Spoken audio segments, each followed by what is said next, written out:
Hey everyone, I hope you're doing well. Thanks for stopping by. So, October is over, Halloween is gone, but that is not going to stop me from creating the looks that you want to see. So, please hit that subscribe button because it is far from over. That begs the question, what do you do with all that leftover candy? Especially the ones that no one seems to really like. I took a poll, and you all said that you would like to see a candy monster versus something cute or how to make monster teeth. So in today's video, I turned myself into a candy corn monster, and that means we have to talk about this little guy right here, the candy corn. It is a hot debate and a hot topic every year. You either love or loathe. So where do you sit on this candy corn concoction? Do you love it? Do you reach for it? Or can you do without it? Let me know in the comments below. And grab your snacks and grab your drinks. And let's just get into the footage.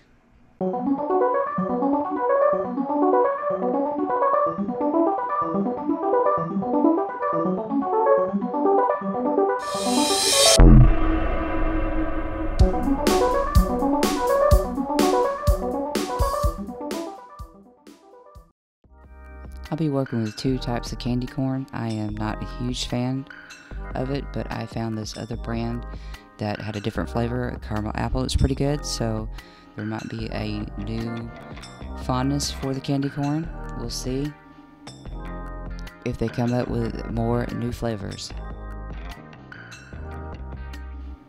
Using air foam clay, I get that kneaded and I begin to make my horns, and since I'm going to be gluing these onto a headpiece, I make sure that that base is pretty flat, and I just go ahead and sculpt and get a shape that I like. Be sure to let this dry for at least 24 hours. Here are the two horns I created. Using friction to melt these down, I want a material that I can use to wrap around the horns and the nose that I will be making.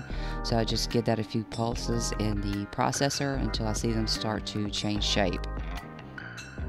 And just like working with dough, I go through and I lay flour on the surface and put flour on each side. And without having a rolling pin, I improvised and I used a coffee cup to get that flattened out. And what I do is I go through and I roll this around on each horn, just making sure that it's covered. This is pretty easy. It's sugar, so if you have pieces that fall off, you can just press those back into the other surface that you have. I let this air dry for a couple of days to make sure that it does get stiff and it hardens, and I go through with a clear coat to get those horns glossy. I glue my horns onto my headpiece. For the nose, I'm using aluminum foil until I get a shape and a profile that I enjoy.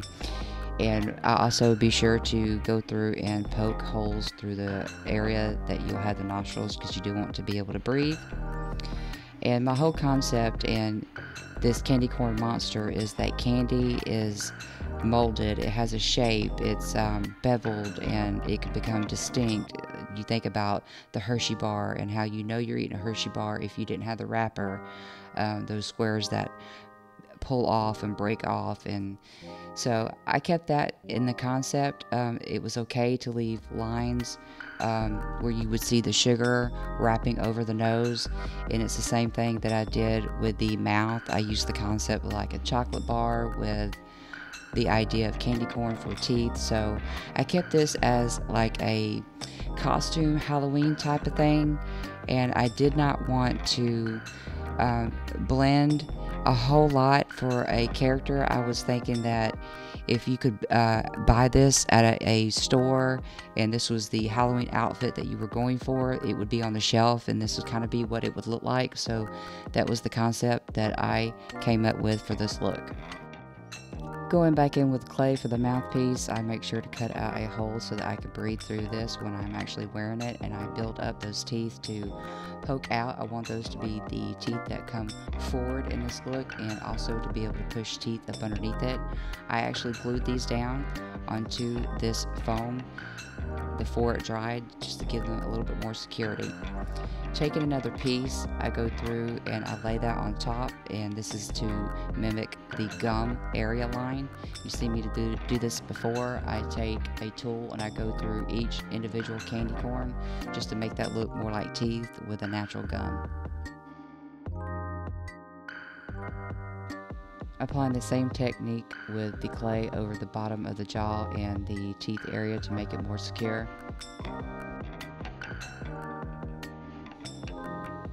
For the eyebrows, I roll clay and I place and glue candy corn on top of those.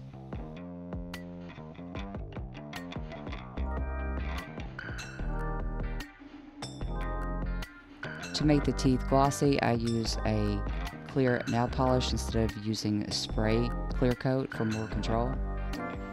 It's time for application, and that means I have to get those eyebrows blocked out and pushed down, 3 or 4 coats.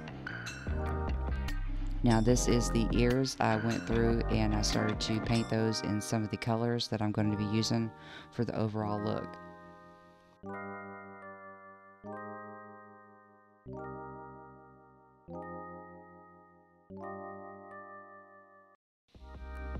Today I'm using the Swisspers beauty blenders. You can use these wet and dry.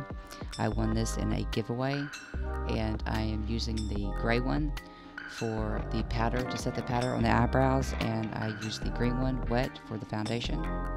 I really do like these sponges. They do exactly what they say they're going to do. There's a velvety feel to the dry sponge, and it picks up powder and it places it exactly where you want it to be. So I really did enjoy using this sponge. You can see here that there's no fallout. It held on to the powder and it's exactly where I wanted it to be. So it was a win for me. Thank you, Swisspers, for sending this product to me. This is not a sponsored product, so this opinion is my own, but I really do recommend it, and I'll probably be picking up some more of these in the future. Today I'm using a foundation that's it leans a little more towards the orange and it oxidizes a little bit. This is a Neutrogena foundation, and I get that onto the eyebrows, the face, around the ears, and around the neck.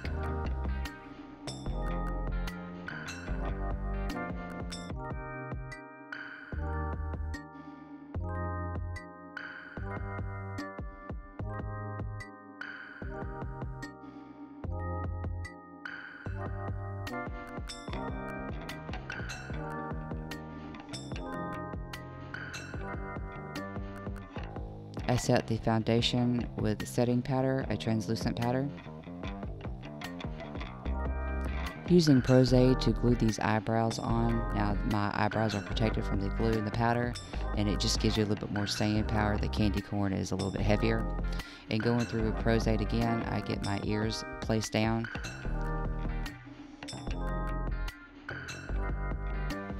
Using a Morphe palette, I go through and I start to contour the face, keeping oranges and browns in the theme with some yellows, making sure I get those ears.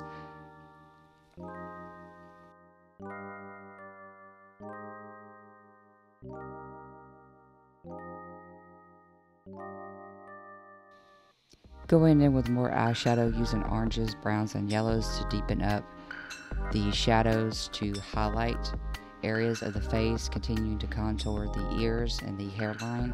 And I'm using ColourPop palettes for this, and I'll link those in the description below.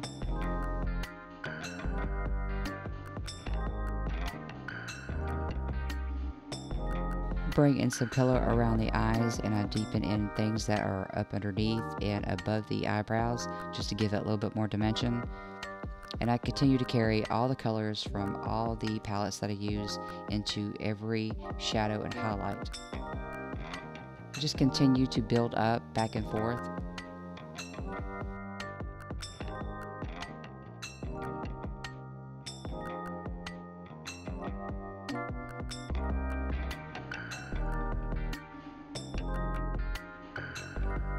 To make the eyebrow furrow even more, I go up with just a little bit of a design beyond the prosthetic pieces I have on the eyebrows to make it look a little bit more angry.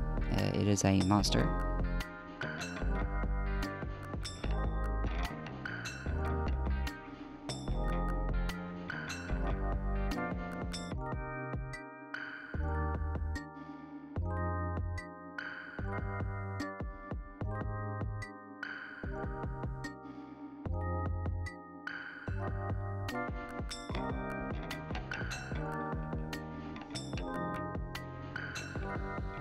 Double checking the orientation of my mouth and nose, I set out a little outline because once I put Pros-Aide on, I don't want to lift that back up.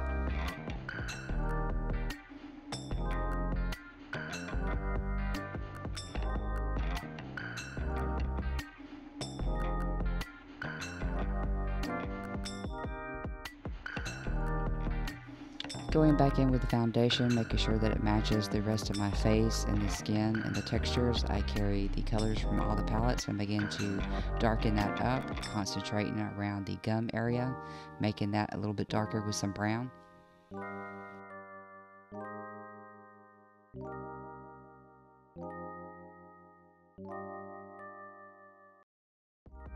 I applied my candy corn to the neck using Pros-Aide for a little bit more staying power, and I go back in with cotton and liquid latex, and I get that at the bottom to secure it and flatten it out with a little bit of a tool with latex so it gets flat against the skin.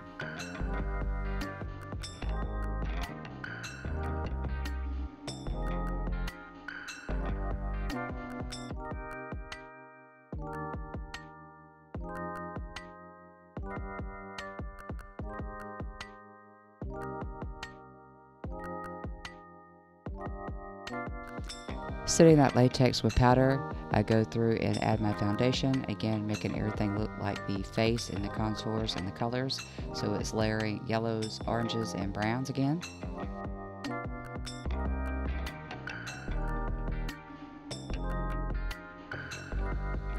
I make sure that that collarbone does pop with a contour that comes down from the neck, because I am not wearing a shirt. I have a small fabric over my shoulders, so be mindful about what's exposed as to what you color.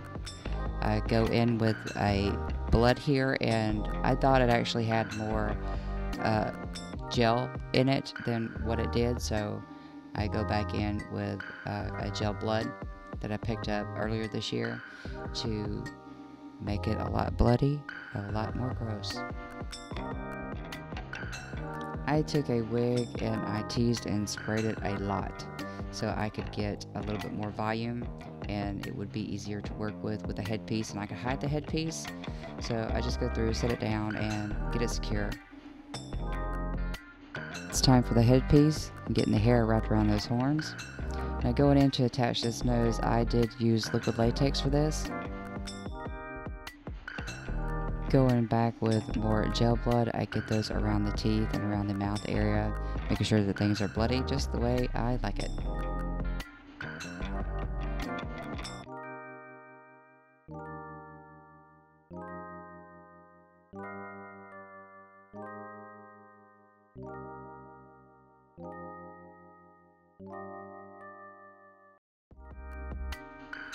I use a stipple sponge to get that blood carried around with a softer look to it instead of harsh blood and lines.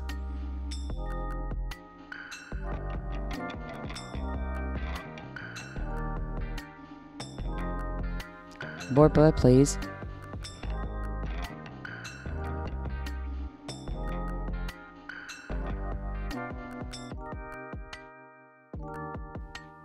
Here is the final look. I hope you guys enjoyed this tutorial today. It definitely was a challenge to work with sugar.